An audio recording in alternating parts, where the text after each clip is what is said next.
as you can see. So Roberta is first, and then Mauricio at fourth. And that's it for today. And Jaka Škapin will have his lecture tomorrow. So that's what we made. And I think you're kind of invited to come closer. And now I think you can start. Yep. So thank you for coming. I don't know if you've seen some of my pieces already in these days of the festival. I had 2 pieces, and I just mentioned this because what I'm going to show now, it has nothing to do with that. So if you can open your minds to like a clean image of me, because this is very different. And actually, I'm very excited about this. It's the first time I'm talking about this subject, which is, I would say, kind of a research that I've been doing in the last years. But nothing very formal. It's more like a natural artistic research that kind of developed from my own interest. So I call it the materiality of sound. I have no idea if this is actually what I will stick to in the future, but I will start explaining a little bit. So how this started. First of all, my background. I studied composition. I come from a family of very different people, which are a lot of, let's say, normal people, but also a lot of artists and failed poets and musicians and flutists. I say flutists, really, quite a few. And this kind of, I think, was always a great influence, directly or indirectly. And in this stage of my life, this has come up quite strongly. So my first interest in composition would be, maybe the easiest way to describe it was this kind of relationship between music and the visual, very wide. So some of the pieces you heard maybe had a little bit of that, so some theatrical elements. But I worked a lot with video and animation, and actually some mainly time-based pieces, I would say. But this kind of confronted me with the idea of the medium, right? So how the medium puts music into a different context. And it kind of builds an own context, in a way, for the music. Like you see here, I work with dance and some animation, some abstract things. And the gestures, the ideas, everything kind of makes sense within this own world that is created through this medium. But then I kind of started to think about that. So the medium, what else can I do with this? So it's not just music and the visual and whatever that means also. But what if I go like to something that we know historically, what is the connection between music and visual generally, then the first thing that comes to mind before even the videos was the album, right? So we have this kind of analog relationship with the music from the beginning, which is the album, and we have the cover and the experience of opening up. And then I started to think, then the medium is actually, what if it's not time-based? What is this physical thing? The album become then a very rich format for me to start researching about this connection between sound and the visual, but more openly the medium, and how do we relate to sound. So before even the intellectual part arrives to our experience of sound, how do we relate to it? This kind of opened the door for, like I said, the album as an art form. So in the last years, I've kind of worked very, I would say, nerdy in this topic. And I wanted to explore this as fluently as I could, which by this I mean, I wanted to understand the album as an art form itself. And this would also accept a window to accept all the musical influences that I had beyond this academic music, written music, contemporary music, whatever you want to call it, new music. And I started to embrace these other influences. So there's, therefore, in my discography, I would like it, this chaotic narrative, but of course for a lot of people it's confusing. For me, it's actually it makes a lot of sense because I'm talking, again, about the album as an art form. So it's not a style of music that I marry to. It's more like the experience of sound and what little worlds do I build in this format of the album. My debut album was indoors, and it was a cassette tape, and I made a wooden box that would fit, so the cassette would slide in perfectly, and inside there was a sculpture. So I made 30 copies, and each sculpture was different, and of course handmade. And and so the experience of the album, for me, it started from this point. Like, I just want to have this intimacy with the listener from even before we listen to the music. So how do they connect to my music will be first from this grabbable, touchable, this texture of the box, this roughness but delicately put wooden box, the sculpture that it breaks maybe, and the sound also of the cassette opening, something that we've forgotten as listeners, especially now in the digital era.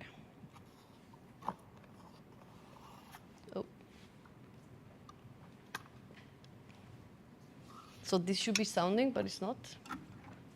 I can go back.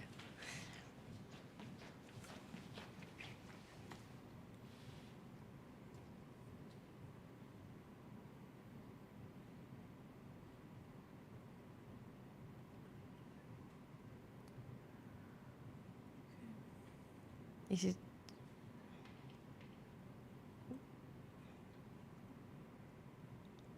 Wait. Just give it a second, and also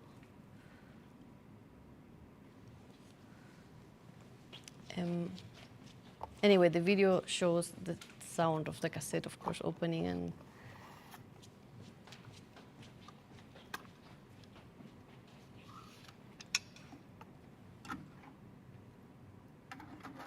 there you go.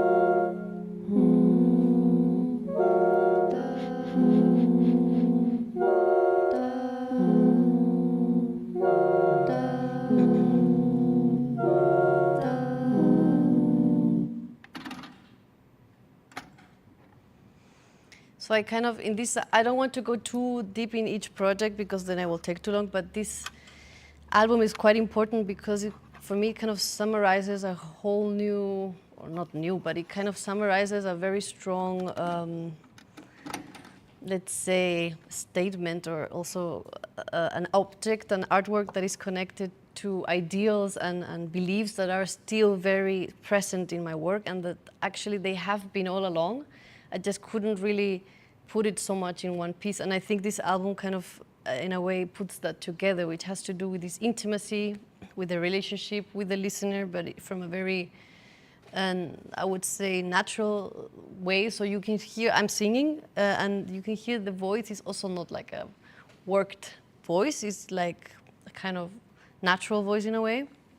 And there's a lot of things that have to do also with my ideals or my ideas that have to do with the connection with daily life, and how do we live every day, and how are we also aware of this kind of way of living. How do we live nowadays as a society? Not as a group necessarily, but like individually, and how many things we share with each other within this daily life. So this is very strong for me, so to find in a way a connection in the small things. And like you said, I don't know if you saw it, but yesterday I also had a piece where you had to do with like a lot of pouring tea into a cup. So this is also a repetitive thing in my work, like this kind of very basic things that we all do regardless, whatever. Like everyone drinks water, you know what I mean? Everyone knows this sound, this gesture. And so this piece is very, it's an album, of course, it has different things, but it kind of takes all of these ideas and puts them together in this box.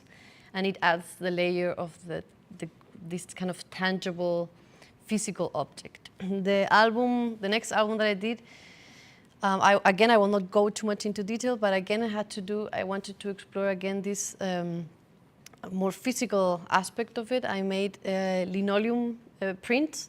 Also, I think it was 50 or 30, I forgot already. I think it was 50. And each print also that comes with each edition of the album, it's unique. And together they make like a stop motion.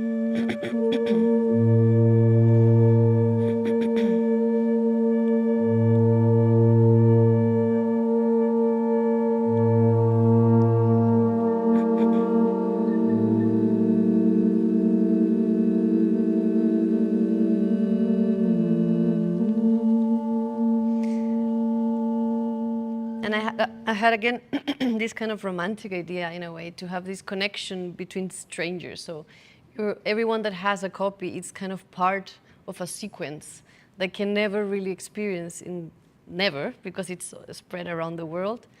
But it is kind of a symbolic community. And again, the voice started to become, as you can hear, like a main instrument for me.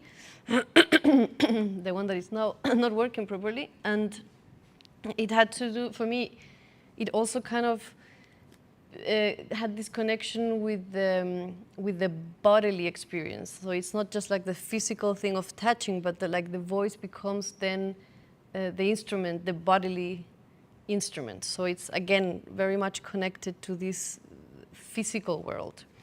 And another project that I did, and this is one that is not with voice, but it's written music. It's for flute and bass clarinet, but I also had these textile collages. So the edition is 10, and there's vinyls, and you buy the actual collage. So it's like the actual fabric. And then I have another edition, of course, for like digital print. But this was my idea originally, just to have 10 of these unique collages.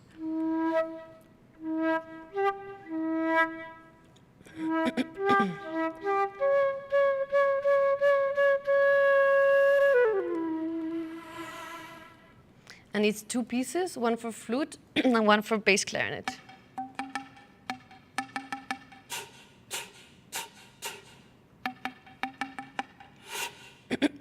Of course, they're longer. This is just like very short. And they relate with nature and climate change. But again, I don't want to go into much detail with this. The last album I made was Loop Atmospheres. This is basically a collection of old pieces that I did during the pandemic and improvisations with voice. It's just voice. There's no other layer. I think one maybe has a different thing, but the cassette is again wrapped in this delicate paper, and you take out, and it's like 2 loops that kind of are holding the cassette. And it had to, again, you can kind of scroll. So I forgot to bring it, I'm sorry. But you can like scroll the paper on top, and then you have these 2 layers of paper that you can see through. So you have, again, this kind of metaphor in a way of what the voice is doing. So you have different layers that you can see through all of the layers at the same time.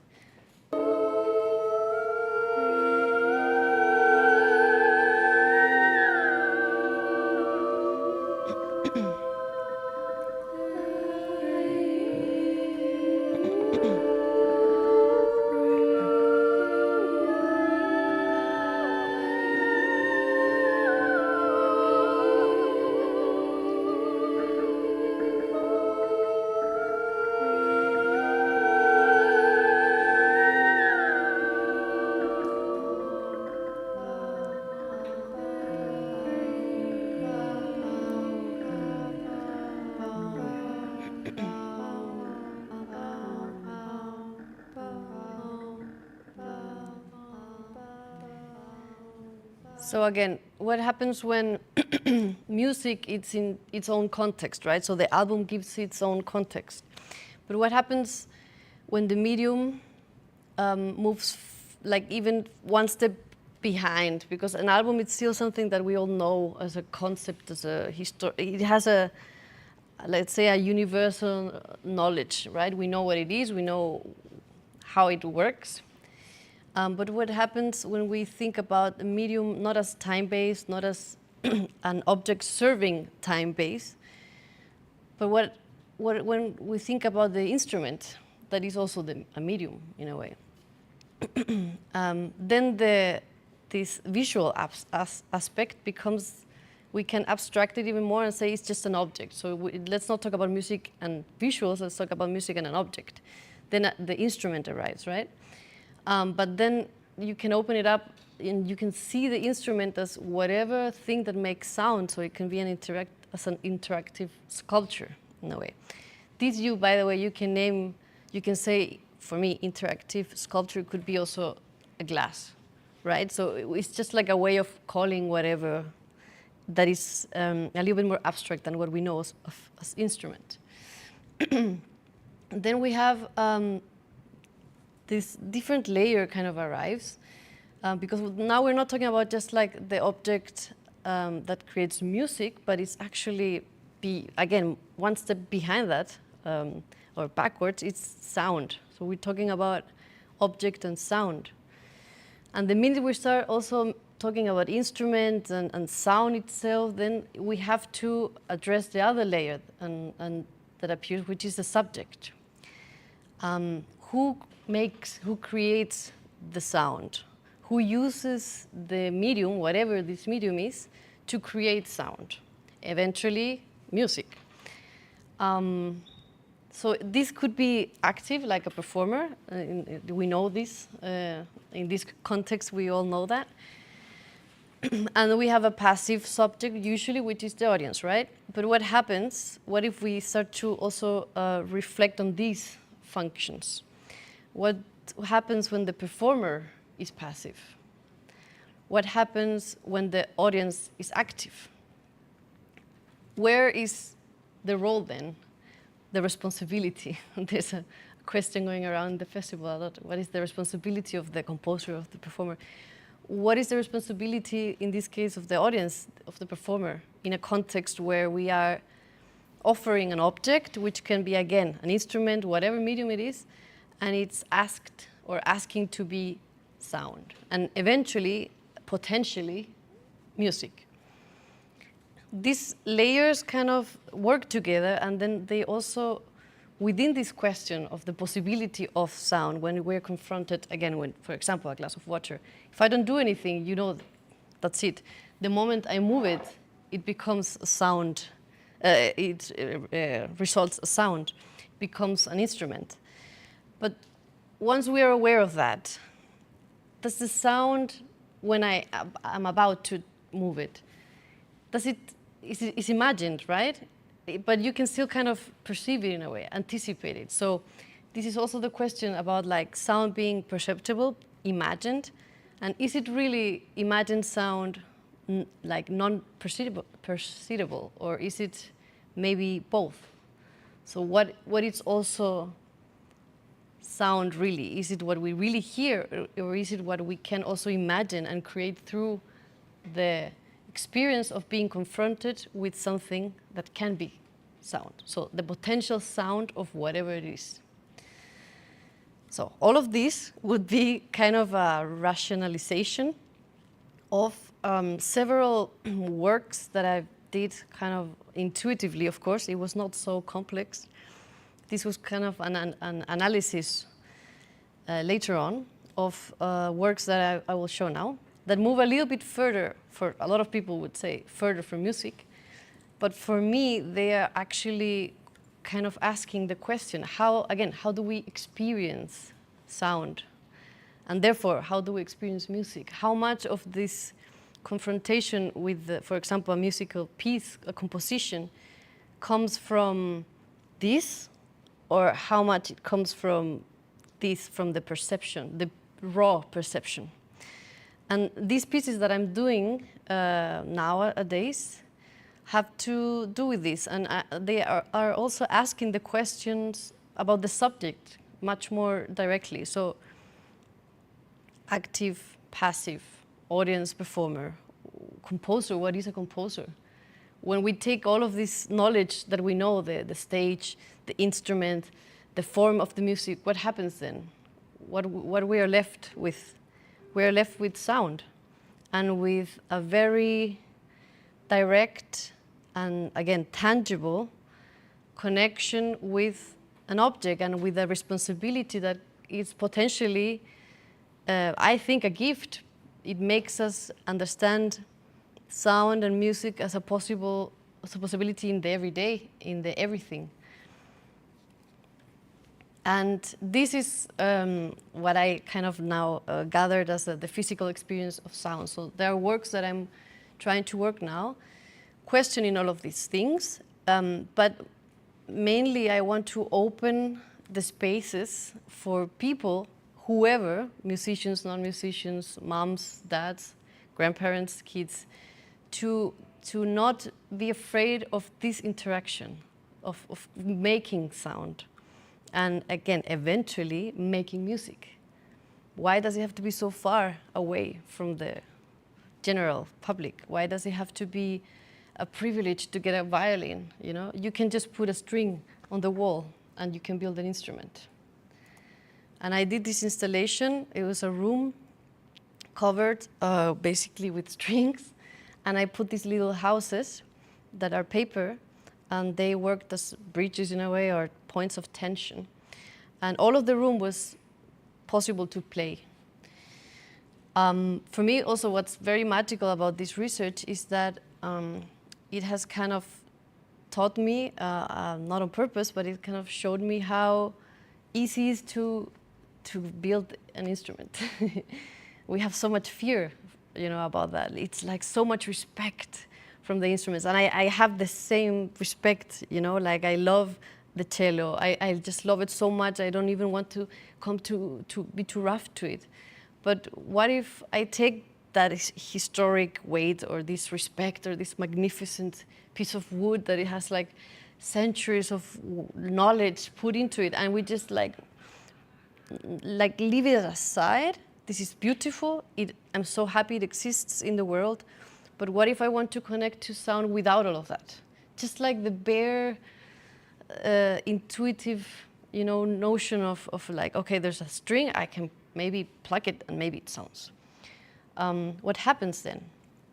How many like doors can we open so easily for everyone to understand also, for example, contemporary music, that it's nowadays also so far from most of people, you know? But it is not. If we pay attention, it's right there. We just need to build this bridge and this space for people to feel safe, to experience it on their own.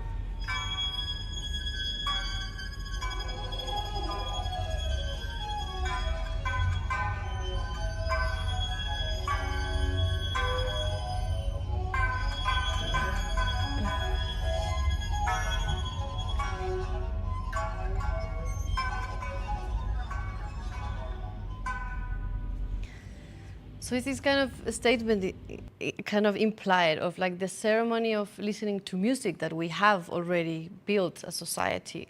How about we build the ceremony of listening to sound? How about we build the ceremony of making sound?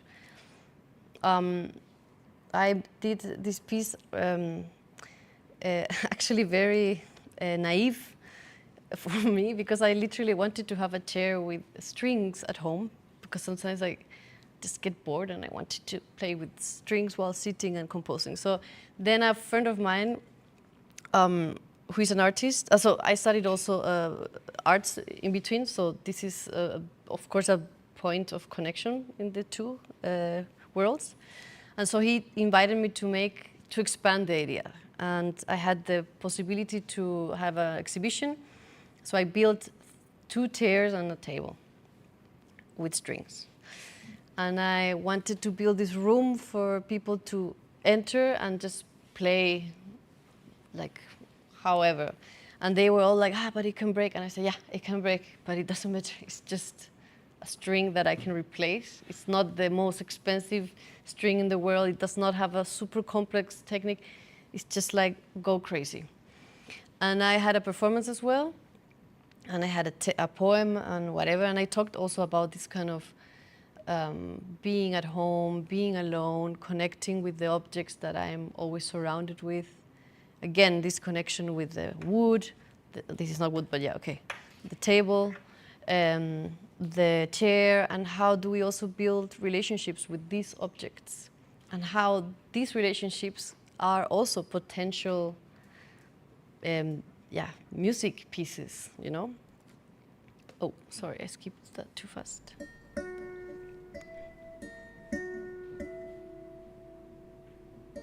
So that's like a glass window, and you could just see it from outside as well. So people would be able to just enter the room without knowing what it was and just playing.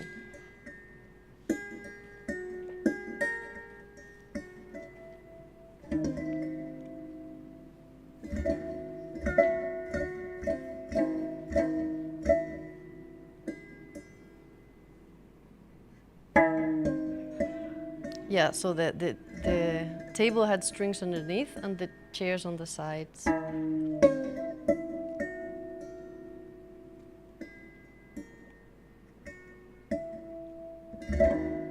The cups are also made out of wood, and if you would like drag them, they will also make a sound. I just didn't do it in the video. Nothing fancy, just like the sound of the wood scratching. So it continues the video. Everything is online if you want to check it out. White Cycles, it's my last installation done. I'm working on another one now. And this one was in a public space in a park. And I built ceramic instruments that would they were just installed in the space, and they were available for everyone to play them.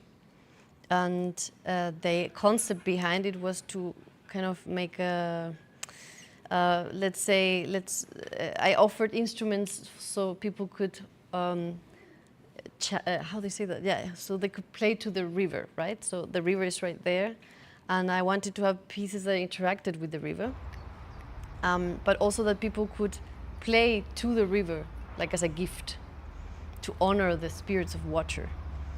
Having this, having this awareness of the natural space, this kind of magical space that is built just because there's water there, right? So these were like singing balls, what I call them. You just hit them on the side, and they would just play. The drums had little sticks that you would hit them, and they were also seeds inside of these balls. So people would just go and play that with the sticks. These are the ones that I told you, like you hit them on the side. And these are whistles. I made like, I don't know how many, 70. It was awful. And of course I forgot to bring all of these. I wanted to show. But these ceramic whistles, they're just like one note, very simple. And this was they were installed under a bridge, and they will react to the level of the water. So depending how low or high the water was, they would kind of have different rhythms.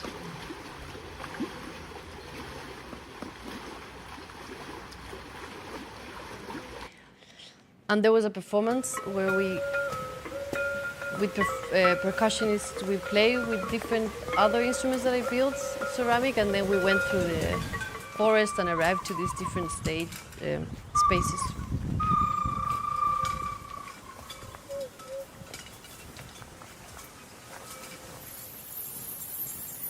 So these are also, all of these are instruments that kind of were available to people.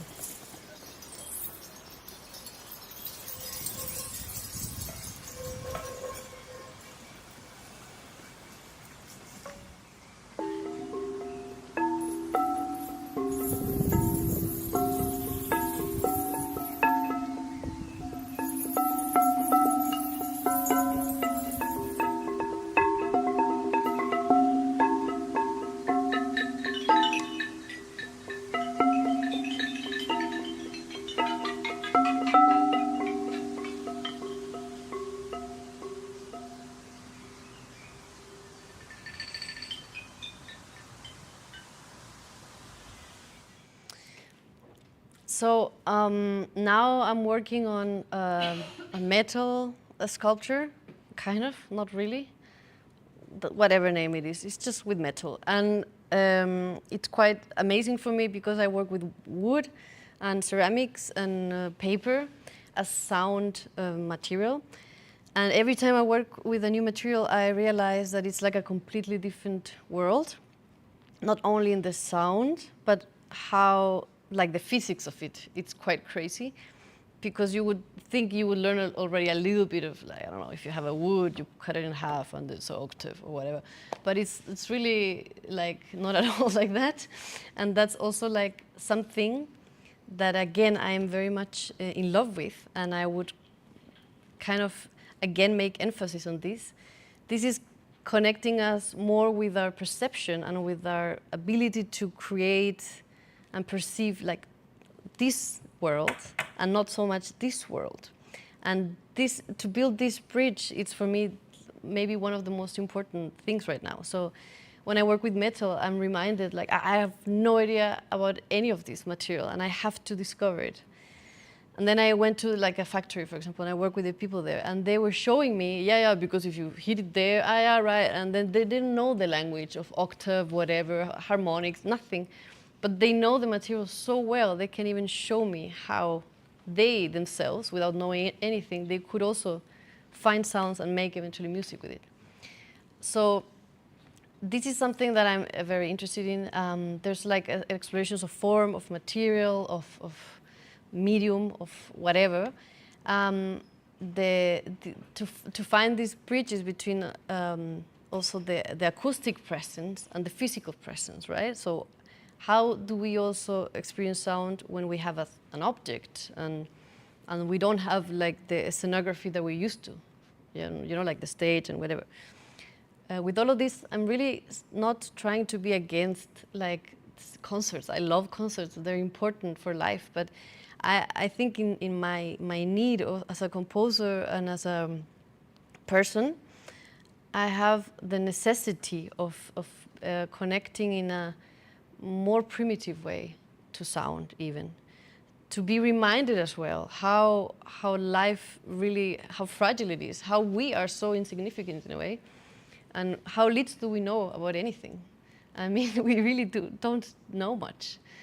And to be exposed to these new ways of understanding music and sound has been for me really beautiful, really scary, because of course it puts me in a position where I'm, are you a composer? Are you not a composer? Are you a visual artist? Are you what? But it also confronts me with these concepts that we have. Why do we composers have to do this? What is this weight that we have on the word? A composer can be an explorer. It should be whatever we want it to be, and nowadays especially. So we should have the freedom to also question that. What is the role of the composer? I don't care. I don't have a role. I try to make the definition of composition through the needs that I have as a person, not even as a musician.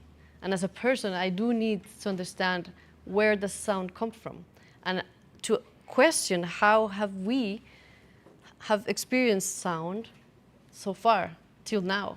How much what I'm experiencing is really experiencing through the vibrations, or how much is like, oh, okay, so this is that, and then I want to go back to the physical experience and to find this kind of materiality of the sound. Thank you so much.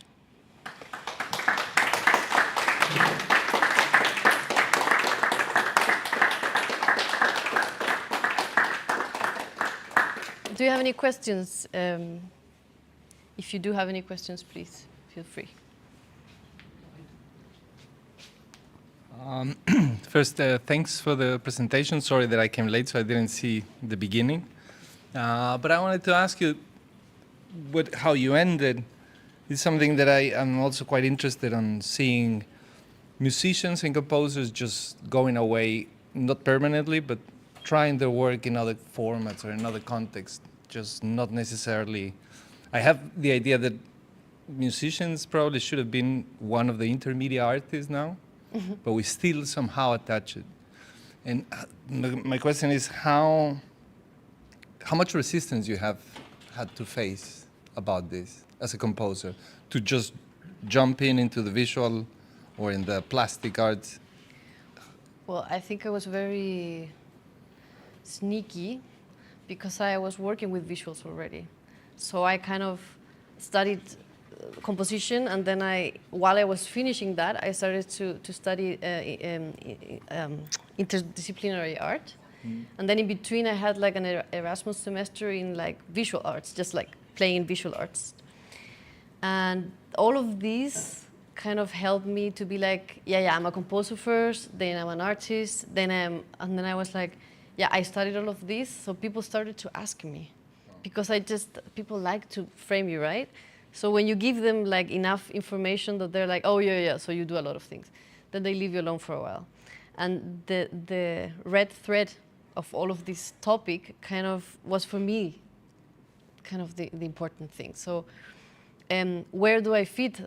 Basically, it's the question, right? Where do I show my work? Yeah, because I think also when you start working with people that is not necessarily musician and they're using sound, I think you can learn a lot out of them when they don't have all these constructions that we have. Yeah. So that's why I say I've been sneaky, because like some of these last works that I showed, they're shown in galleries or like in art spaces. So it's not music space. It's not like a music festival. It's like arts. And the artists, I have the feeling they have a lot of issues. Okay, so as a mini scene or as a world of whatever, of people, they have other issues than the musicians, but they do allow themselves, because they've been through different historic paths, they do allow themselves to borrow or to visit other things like sound or music without so much fear. But we musicians are very afraid of kind of stepping far from that. And when we are, like I did from the very beginning, there's a lot of questions, right? And you will have this everywhere. And I think for me what was important, or is still important, is to kind of know and to remind yourself always that we are always in a process. So this, what I show you, feels very, like solid, but it's been a process and it will continue to be a process. So I can fit these things in different spaces because I can make them fit, but it does not mean that anything is like written on stone, you know what I mean? Like I am still a composer, and I can do music with it, and artists love when I do an installation and then I do a music piece. It's like, they love it. And I use that as a space for being like, I will do something that is not even music entirely. For musicians, they will be like, that's not really music. But honestly, who cares? Like, who is watching so much attentively to that? I mean, we should be more interested in being present in the work or the concert or whatever, and then judging it, And this has been also my go-on statement from the beginning of this research, not of life. So it helped me to be sneaky like that, and to, when someone was a little bit like over intellectual or academic or whatever, and I felt uncomfortable with that because it was clearly a way of trying to put me in a certain box, then I would just say, but I also study this and whatever. Oh, but this is art. Oh, but this is music. So don't worry, I just do different things. So they didn't know where to put me then. Okay, shit. But the people who know me well, they know that everything is everything for me, So there's not really a much strong line between what is visual arts or sound or music. It's just like whatever process leads you to whatever piece, Nice, thank you.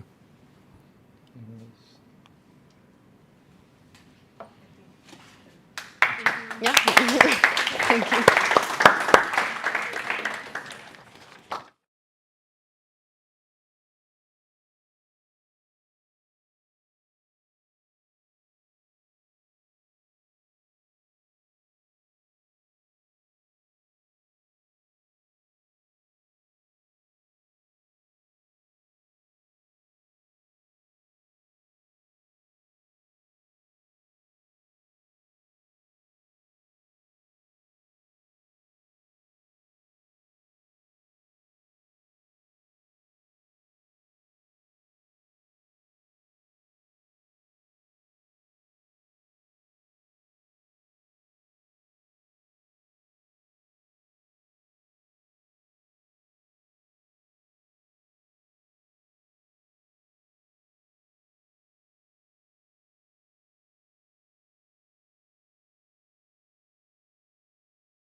and then give you a little bit of background, of my background, so you know how to address this. It's not necessarily a lecture, it's more like a conversation, the way that I think. So first of all, my name is Mauricio Valdés, and I work in an institution that's called PINA in the coast of Slovenia. That is a social, they call it social innovation, whatever that means. But this is what we do. We do this institution, we're 18 people working in different projects. But at some point, they wanted to have an arts and science lab, and they invited me to do one of the projects. And I decided, since I moved to Slovenia, I'm from Mexico, but I moved to Slovenia 14 years ago.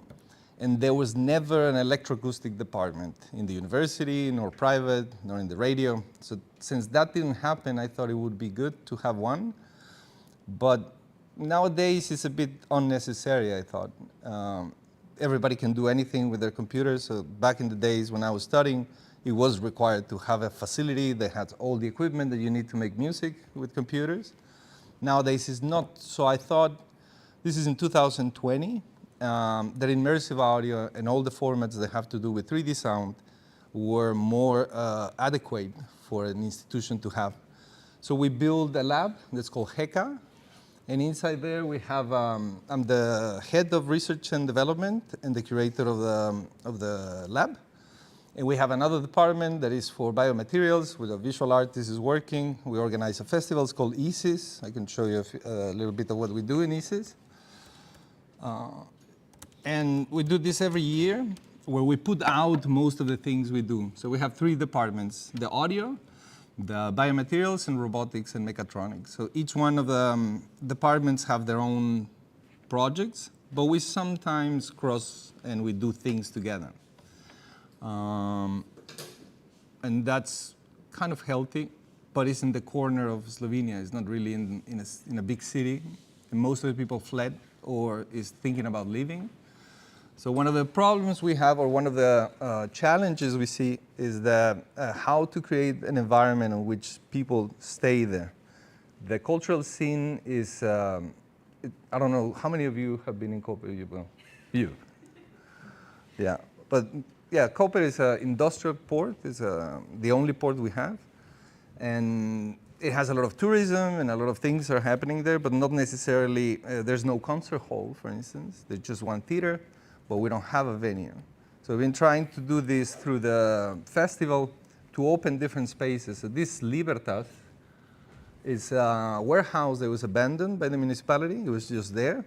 And we decided to squat it somehow and start to do our festival there. It was an enormous warehouse from, I don't know which year, but it's right in front of a port. And we were doing 4 years our festival, and it was the venue. So this is it. This was the last edition. It was Just Control was the name. And we have been doing this for 12 years. Me, only 5 out of this, since I started working with, this is going to be the 6th year that I'm doing ISIS. But just like Roberta was saying, we're very interested in things that are not necessarily happening in the context of a concert hall. We're trying just to move out from that and bring people who can interact between visual arts and also new media. That's kind of the center, at least from my side, is to bring people who's working with technology, either they have or not background on it. The space is open for people to come with a project. They just need to send me a mail, and then if I have time, you just book it, and you come and you practice what you have. I'll show you the lab. How many of you have been involved in spatial audio and immersive formats? You? Kind of. What would you work? In which format? Ambisonics. So yeah, Ambisonics, I can give you a little bit of history of it. Ambisonics is probably, it's definitely the oldest system for encoding and decoding the sound in 3 dimensions. It came out from a sound engineer of the BBC who was very keen to free improvisation. And he was recording these concerts, but he found that there was a problem with every recording because you could not hear the room what is happening. And when you have a session of free improvisation and you don't consider the room, it doesn't make much sense, right? So he was trying to experiment with different microphones arrays. So he could have the sound not only directly from the instruments, but from the room. And this developed ambisonics, although he's not credited for it because he was an engineer. So if you go to Wikipedia, it says ambisonics was made. It's good to have this. His name was Michael Gerso. So you can see it just says that it was by the British National Research Development Corporation, but this was a really interesting way to think about sound. And the reason why I wanted to do this workshop is because we have 5 years, we have had around 25 projects been done, and there's not a single composer that has come there. It's either sound artists or people who comes from electroacoustic music or acousmatic music, but mainly we have people from visual arts. And I'm very confused because I thought it's like having a new color. If you have 3D audio and you can decide where the sound sounds and how this can have a behavior, it's a new dimension that I don't think composers being educated to do this.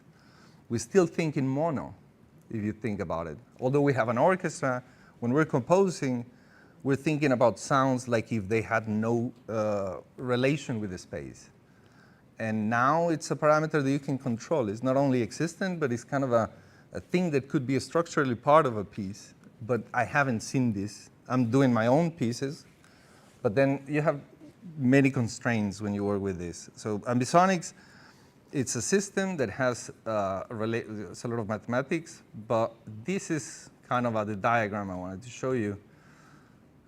This is the way that, just to start with a technical aspect. Up until now, is there any questions? Please interrupt me anytime. It's no problem. So if we can have the mic so people can ask and be recorded. But ambisonics works in, imagine that these are microphones. So this is zero order ambisonics, is this sphere at the beginning. That's omnipresent. So if you have an omnipresent microphone or omnidirectional microphone, this will be zero. The first order ambisonics requires to have this array that is below. So you have the omni, and then you have the goes in diagonal like this. The other one is vertical, and the other one in this diagonal. This is the minimum amount of sources, or in this case, the theory comes from microphones, to capture the whole room. The more you add, the more, let's say, resolution you have to capture or to emit it. This is what is called the orders of ambisonics. They're supposed to be original up to 8. Now there are 10. It's 10th order ambisonic, which is, I think, 128 channels.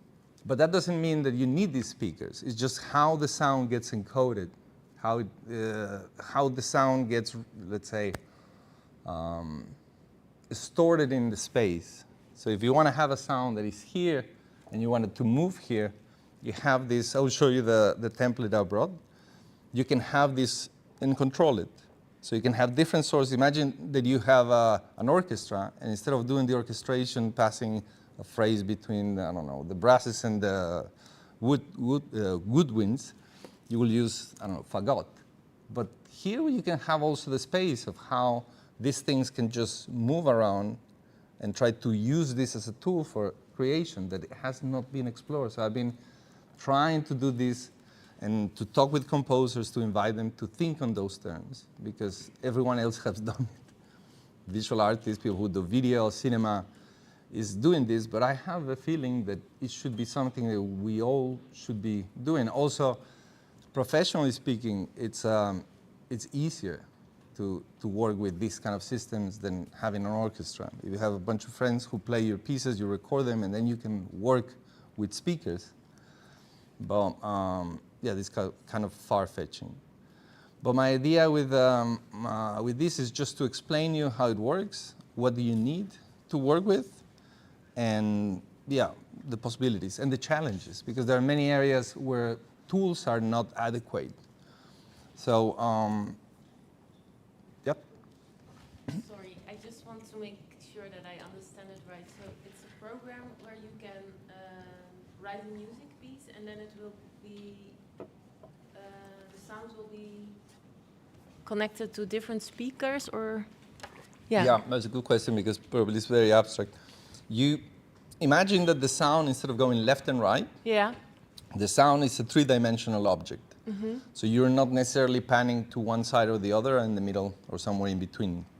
So you have elevation, and then you have also back. You don't need 200 speakers to do this. You can work, and this is what I think. Why is this not? so the program itself creates like the spatial sound, so to say. Yeah, the program, any program you use with ambisonics, let's say there are 4 different formats that are standardized. Ambisonics is the oldest. Then Dolby tried in the 80s, I think, to do Dolby Surround, which was kind of a system around your house, but it was mainly for cinema, and it failed. Then the other one is Dolby Atmos. They're trying again, but Dolby Atmos, the problem is it doesn't have the lower level because it's thought to be on cinemas. So the ground level, you don't have speakers, you just have in the middle, and then you have in the ceiling. So it's like 180 degrees where you can work, not 360. And now there's, what's the name of this institute in Germany? Fraunhofer is doing one format that is called MPEG-H. I think we're going to be able to go through that because that's the newest. And wavefield synthesis is the other. Wavefield synthesis is a bunch of speakers. Imagine, have you seen these things that suspend particles with air pressure? Like if you put a tiny, very light bubble of, how is it called this? Styrofoam. And just put it here, and you have 2 arrays of speakers, and you create the tension so they can be levitated. It's pretty much the same principle, but just with sound around the room. So you have a lot of speakers. There are very few of these. I never worked with them, but I heard once in Rotterdam. In The Hague, in the conservatory, they have one. But for me, when I built our lab, I wanted to have both of the most practical ambisonics and Dolby Atmos. So it's a room, I can show you photos. It's a room for one person. So the idea came about when I was during pandemic at the very beginning. There were some ensembles and string quartets. One in particular was, I think, the Jack Quartet, who made a piece that I produced in Mexico 10 years before. And I hated the piece, but when I listened to it at home, it was recorded in ambisonics.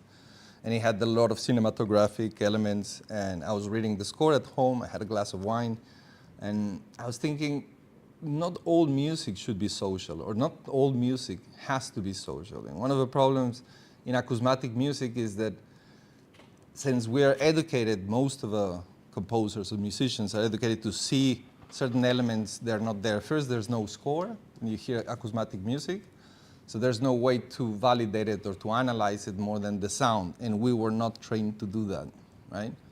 We have all the analysis when we study, it has to be done by looking at the score, and we think very little about the sound, what you were saying about like a sound object. And if you see in acousmatic music, from Pierre Schaeffer to Dennis Molly, you know these guys? You ever read the Treaty of Objects, Tratado de Objetos Sonoros?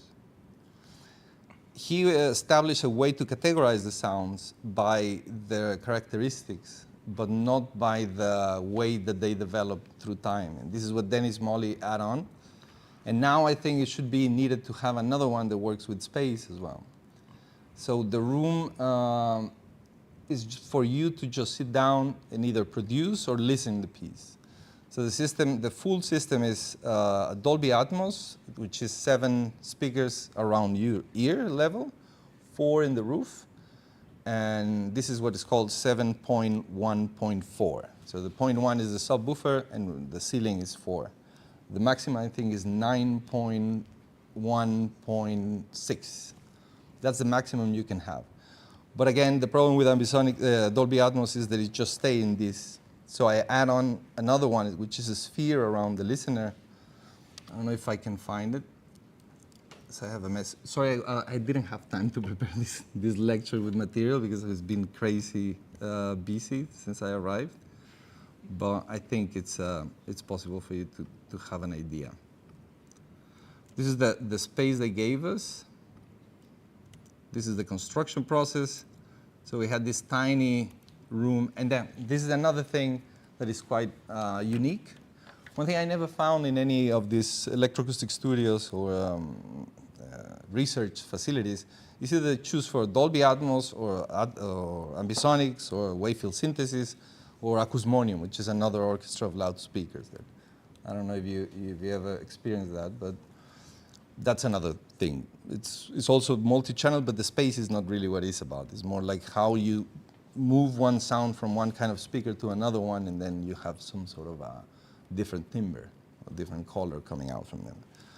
But these are directional loudspeakers. They are ultrasonic. That means, have you ever heard anyone directional sound? No.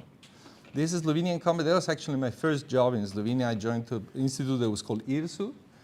And we were developing technologies for music. We were trying to do physical interfaces, new music, NIME, these conferences, new instruments for musical, new interfaces for musical expression. We're trying to do one department like this. We end up developing these speakers with piezoelectric transducers, which is just tiny speakers that send, this is what you have in the car when you're parking and you hear the tut, tut, tut, tut, tut.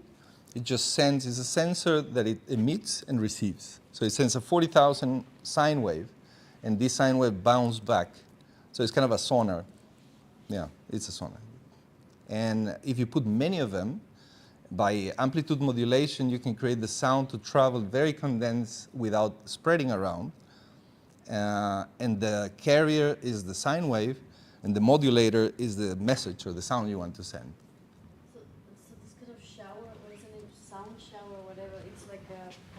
This is a different approach. Oh, sorry. This kind of, what's the name? Shower sound? Yeah, I've seen it. There's like an acrylic dome, and then it has a speaker, and it just showers you. And you just don't hear anything from there, and then you only hear something when you're like literally underneath that. Is that like in a way functioning? It's similar, with, yeah. It's just this one is it's just this array of piezoelectric transducers, and they send the sound. Problem with them is one of the things that where I decided to step out from the company, because when we found that we didn't want to do a company, we just wanted to do research. But the CEO of the company decided to make a business company. And it was quite successful, but we stopped the research, so it was not so interesting. And they have a very limited use. If you have any low frequency, the frequency responds around 280 hertz and above. So these membranes cannot reproduce anything that is below, let's say, 300 hertz. So that makes the sound very thin. So if you have a bus or a truck or a noise, the sound just disappears. So, but in this case, I wanted to have it on top of the listener. Let me see if I can find another one. Probably these are too old. Okay, this is the lab. This is the entrance of the lab. I should have some of them. So, but the idea was to have directional sound to each one of your ears. This is ISIS, this is the festival. This is the venue that we were using for our festival. This is, I think, 3 years ago. I need to synchronize my folder.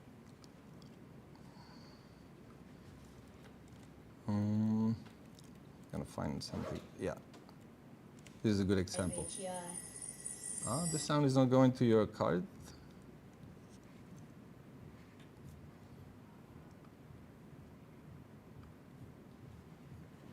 Decimator. Sorry.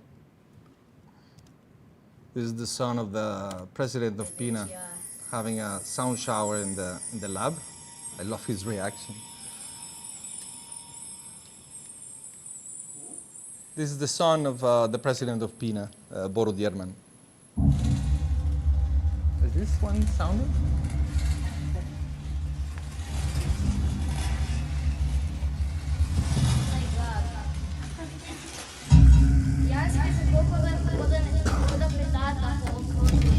This is like a fireworks.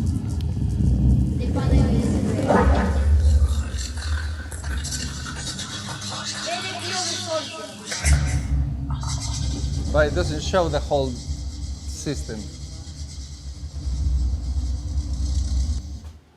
Let me see if I find one where you can see all of them. We try many different systems, but we decided for this. Whoa, these are old. Okay, here you have. These are two artists. One is from Laibach, Matej Kastelic, and Alistair McNeil. These are the closer to a composer that I have had in the lab.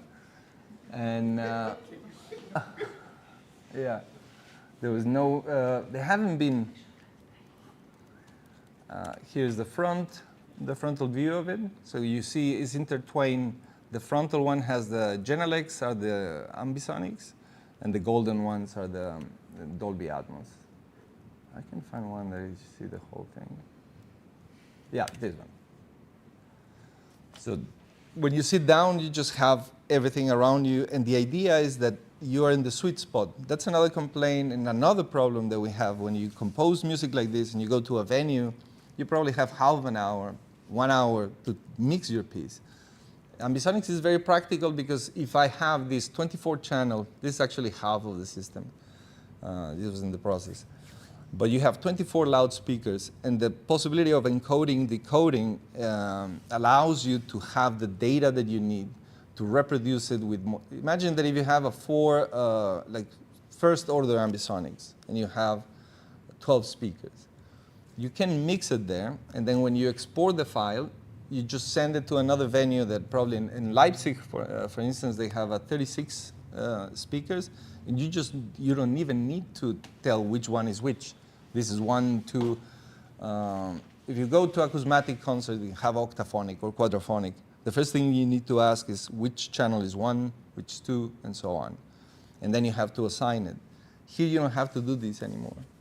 The file itself has enough data to decode its content according with the amount of speakers you have. Is this clear?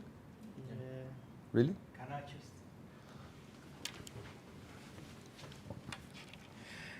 just an interesting point about the little ball diagram you have there in the background. Yeah.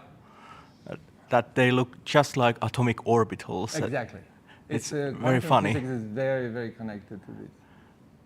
Just so yeah, his idea was that if the electrons spin around this area, you can use this as a way to capture the sound.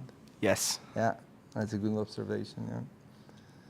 But it doesn't have the same kind of a pattern, you know. In a way, it's where you can find them, but not necessarily are spinning around, right? Yes.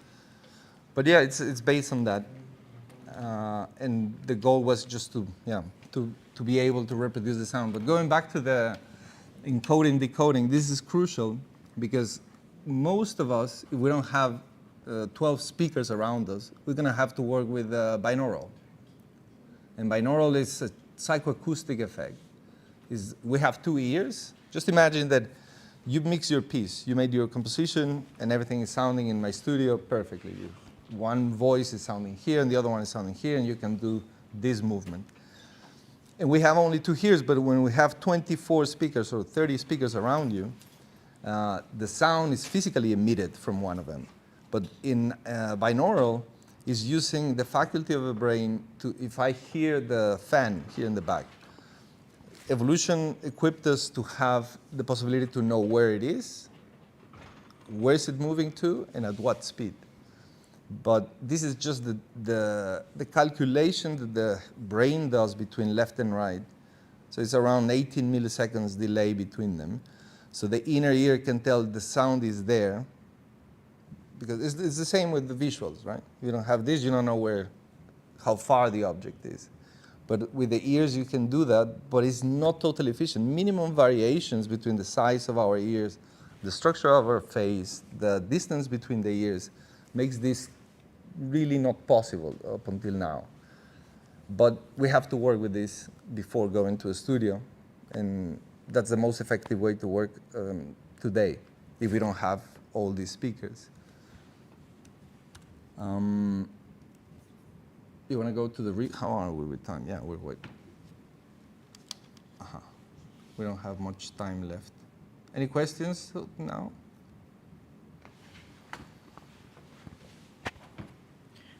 I just wonder if it is possible to think these like new technologies offer you new ways of thinking music, if this can also be translated to instrumental composition practice. That's the goal of this meeting.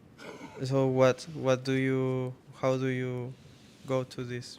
Well, you just, if you make a recording and you just bring it into a DAW and you use the plugins that I upload, which is this IM plugins. This is the decoder. I will show a little bit of an example. For instance, we have a trumpet here at the beginning, I think, somewhere. Yeah. Oh, it's very soft.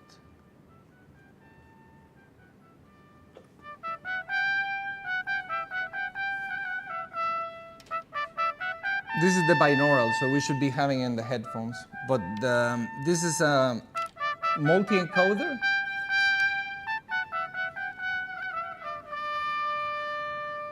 We cannot do the example if we don't have all the speakers, but just use your imagination. This is kind of a mini bus. So we have 5 mono signals here, or the possibility to have up to 5 in this case, but you can use as many as you want. So the plugin is made by an institution that is called IEM, which is in Graz, and is free, which is the most practical tool I know. It's not the most effective, neither the most powerful, but it is the best way to get into experiment with this. So if you have this trumpet, for instance, and I'm gonna address a few of the problems. So just imagine this is number 1. So this is the dot. There are 3 basic parameters that you need to know. One is polar position, or as it's called, azimuth. And then there's elevation. So, and the other one is distance. But IM does not control that directly here. You need to do other things. But just imagine that you're watching this from above. That's one of the problems is visualization. When you have, I don't know, 50 channels or 50 tracks having sound, you really can't tell what is what. You know, it's very difficult to imagine that just by doing this, if I go to the elevation lower, the dot becomes thinner or hollow. And when you go up, so the perspective is from above, right? It makes sense? Yeah. So if you just reset this and this is the center. And you can create this movement. If I just go to 0, imagine that the sound will be doing this. I can either, if you just move one parameter on Reaper, the last parameter you move, you just click in param, and then you can have an envelope of it. But it wasn't this one.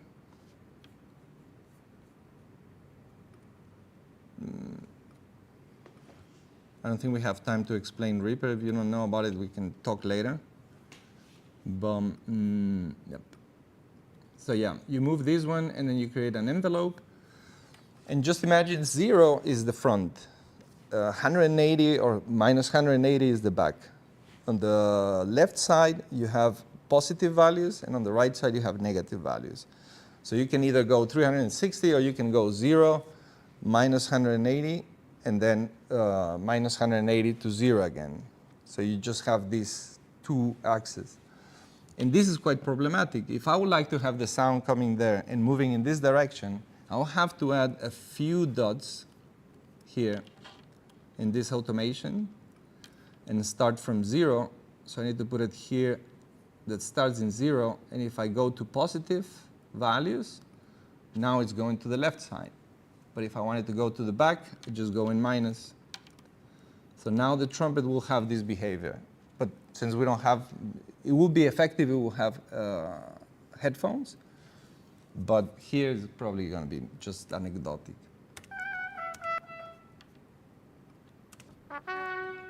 So now it's automated, like this. It's going to the left, and then it's going to return to 0 very fast, and then just make the whole spin all the way to 0 again. So it's going to make a 360. Is it perceivable? You can hear the change of panning. Right? This is not very practical, right? Like moving this, imagine that you want to make a composition with 50 tracks and then you have to move them. So there are ways around, but there is not a physical interface for you to do that in a gestural way. And this is one of the things that we're trying to tackle down, and we're prototyping a few things. Because when you come to the studio, I have a tool with OSC data, and you have all these accelerometers and orientation, and you can just record it. And yeah, this is easier. But again, the other problem, there are 3 problems we're trying to find a solution. The first one is embodiment, or the gestural aspect of it. So you can sit down and say, okay, I want this behavior to do this. If you want to just make this in 3 dimensions, you have to move 4 envelopes. That's not very practical to have one gesture.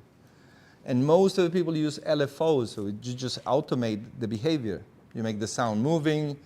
But I don't know if you have Apple Music and you have this kind of headphones. This is quite good when you hear the music, but I haven't heard anything in Dolby Atmos that it has a real connection with the space. It's just like things are moving, and that's fun for a while, but it's not enough, I think. And one of the problems is this, that is very problematic. If I would like to have, respond to Max, if you would like to have a, Max, if you will have, no worries.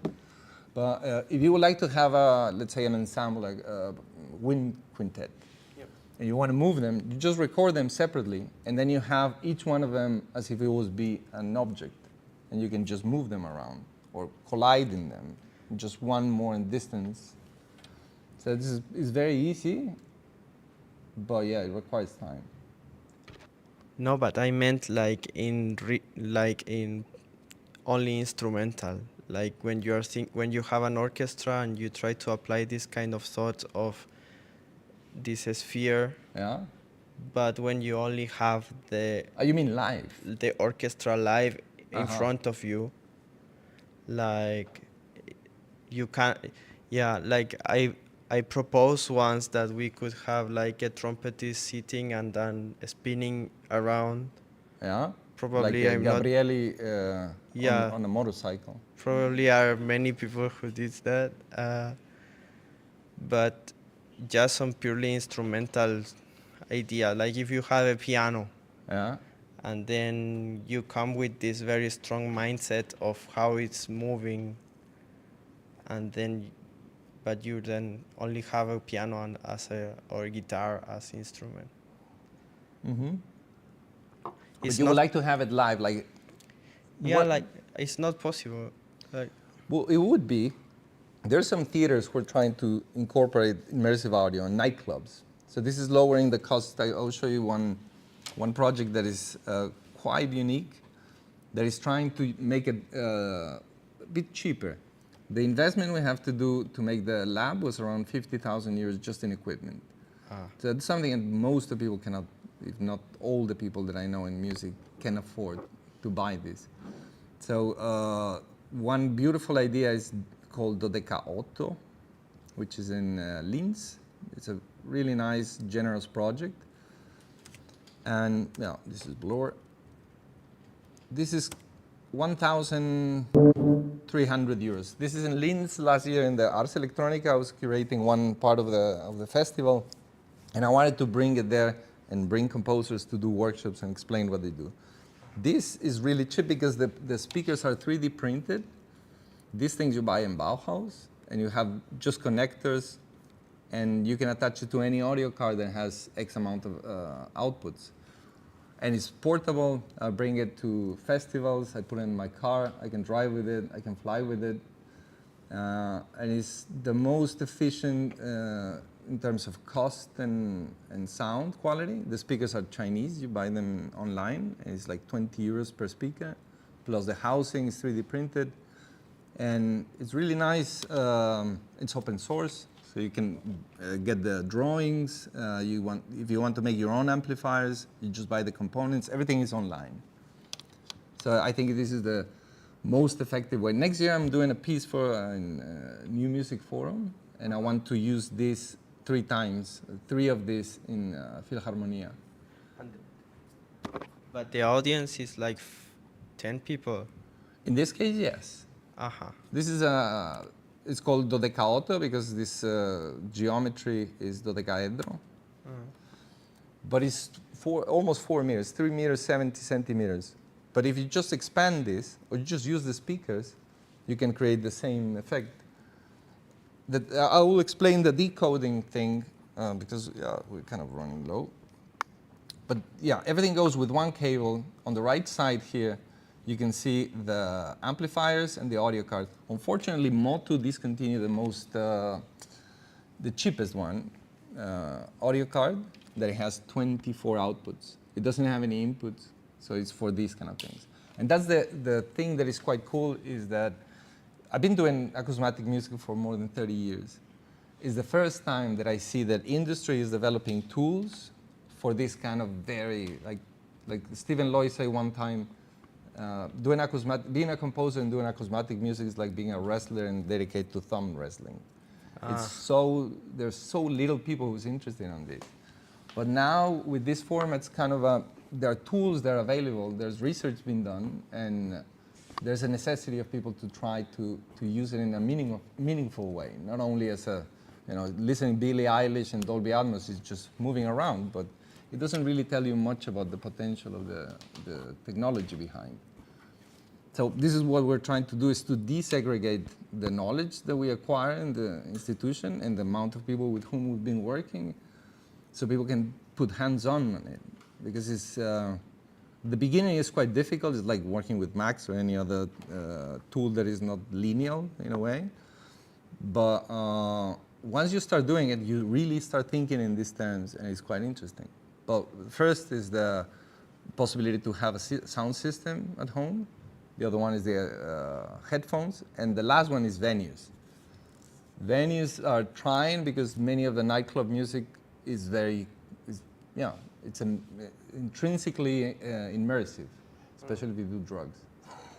But it somehow it creates this idea that this could disappear if people don't start doing these things, and it would just be one of those things that ends up in the trash of history. But I think there's chances if these 3 things somehow find a solution. So this and the other one we're trying to work on is headphones. So last year I designed, let me see, where is this?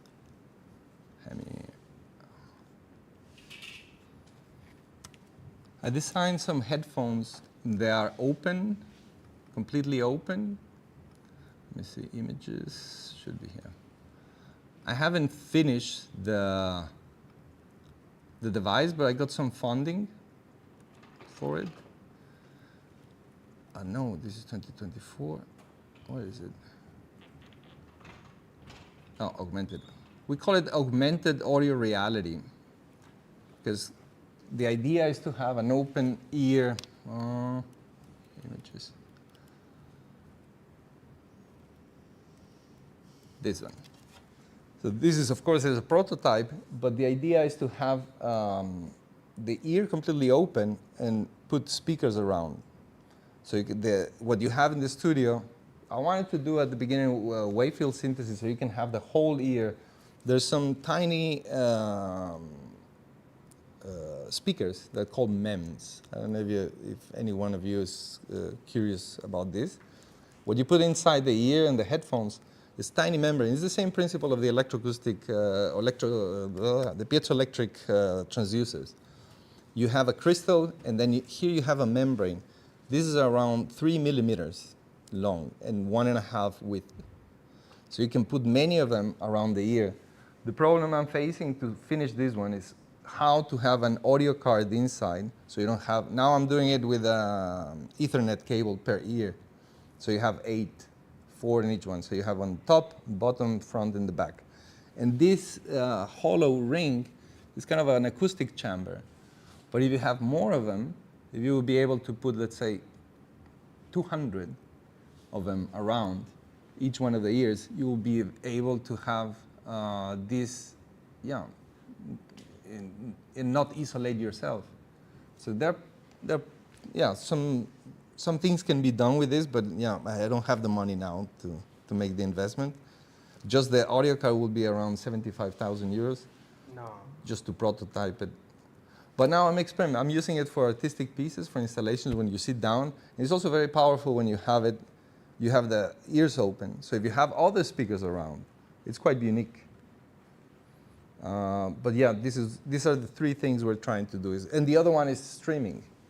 In this institute in Leipzig, ZIMT, the director, Felix Deufel, is trying to do a protocol that can send the sound encoded, and if I want to do the same concert and stream it live, I can receive the stream and decode it according with my array.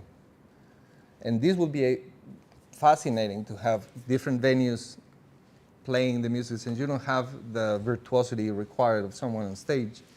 You could have simultaneous concerts in different venues, but that's on the process as well. Now is the SANE, that is called, is the Spatial Audio European Network, or Network of Europe, something like that, like SANE. And yeah, we're trying to collaborate with as many institutions that are trying to find solutions for these three problems: the gestural, the headphones, and how to make it low cost for venues so people can start using it more.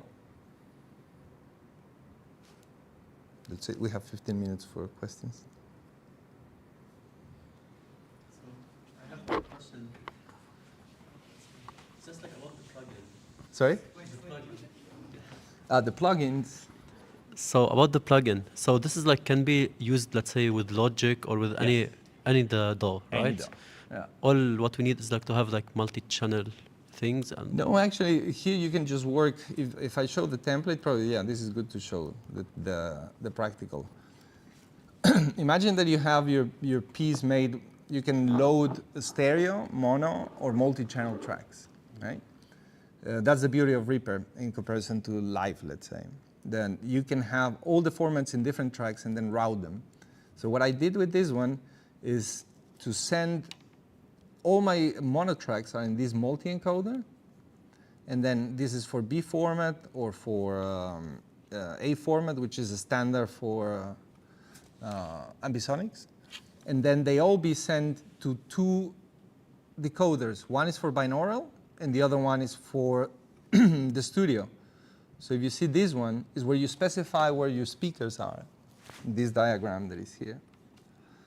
So this plugin allows you to say, okay, this is channel, these are the physical, this is a lot of confusion when you hear about the order of ambisonics, first order, second order, and so on. It's not necessarily linked to the amount of speakers you need. But if you have, in this case, you can also have imaginary loudspeakers. So all the session, all the tracks in Logic or in Reaper are sending to three places. One is the bus, which is this one. It receives all the audio from all the tracks into this, so you route them. I don't know, I haven't used Logic in more than a decade, but I'm pretty sure you can do this. But also you can do it in the master track. And natively, Logic has Dolby Atmos, so you can start working with this. But that's expensive. This one is all for free. And there are many. I found IAM to be precise enough and flexible enough, so you can have, not too pixelated interpolation between one area and the other. Because when you have very few speakers jumping from here to there, you're gonna have, just imagine that you have a screen with, 12 pixels. So the movement is not smooth and the transitions is not really perceivable. But when you have the more speakers you have, the more resolution you have. So the algorithm works in triangles. So you need to have this relation. That's why it's at like this. The ones that are orangey or yellowish are imaginary, and these are the physical ones. And this is a 7th order ambisonic, 4th or 5th order ambisonics, 32. Not so sure, but I think it's 3rd or 4th. And in any case, this allows you to receive the stream. Let's say, for instance, what I was saying about streaming. If Felix is doing something in Leipzig, I receive a package of a sound file that has many tracks, and these tracks I'm going to tell them where my coordinates here are by just defining this decoder. So imagine one is just to zip it, and the other one is to unzip it, right? And that makes it very practical, I think. But you can work with headphones. So you have 3 master tracks. This one that receives all of them, and this one receives this is the bus. This is sent to the binaural, so if you put your headphones, you can listen to it in an approximation. Elevation it's a bit, not so strong, but you can imagine it. If you see the envelope, and it's good to work with this. Plus the end user, what Felix Graz and us are trying to find together or to solve together is not only for venues, but also for streaming service. Because if you work this piece and then it ends up in binaural, it's not really the whole thing.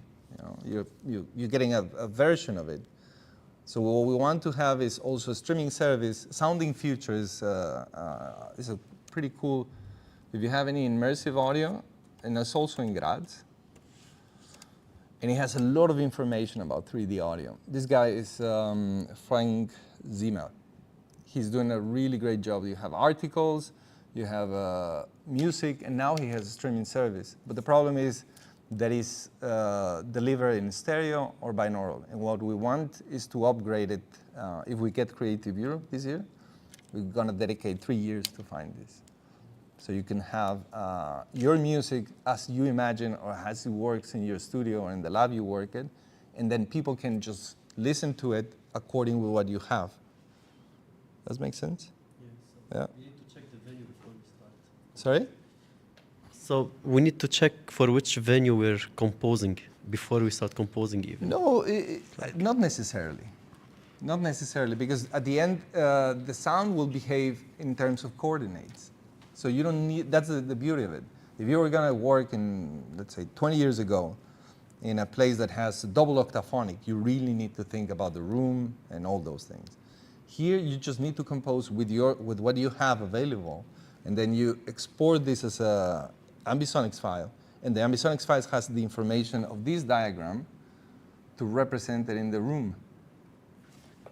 So the track 1 will have everything, the track 2 will have this one, the track 3 this, and this. But that's just the file. The decoding is what you do locally in your computer. But the computer is just, or the software will be doing this, what you have here. Did I answer your question? It makes total sense. Thank you. Any other? Oh, thanks so much. Thanks.